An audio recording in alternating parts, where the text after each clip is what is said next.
হে বিস্তীর্ণ জমিনের মালিক, হে কুল কায়নাতের মালিক,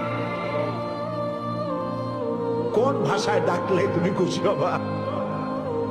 আমার সাথে বলেন, ইয়া হাইয়ু ইয়া কাইয়ুম, ইয়া হাইয়ু ইয়া কাইয়ুম, ইয়া হাইয়ু ইয়া কাইয়ুম বিরহমাতিকা নাস্তাগীস।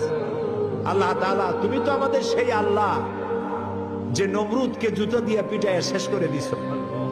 তুমি তো আমাদের সেই আল্লাহ যে ফেরাউনকে চুবাইয়া শেষ করেছো। স্বৈরাচার জালিমদেরকে দৃষ্টান্তমূলক শাস্তি দিয়েছো। তুমি তো আমাদের সেই আল্লাহ। আল্লাহ, আমাদের এই সুন্দর দেশ বাংলাদেশটাকে যারা বোমার রাজনীতি সৃষ্টি করলো, সন্ত্রাস, বোমা মারা, আত্মঘাতী বোমা মারা রাজনীতি যারা করলো, আল্লাহ হয় হেদায়েত করো, নইলে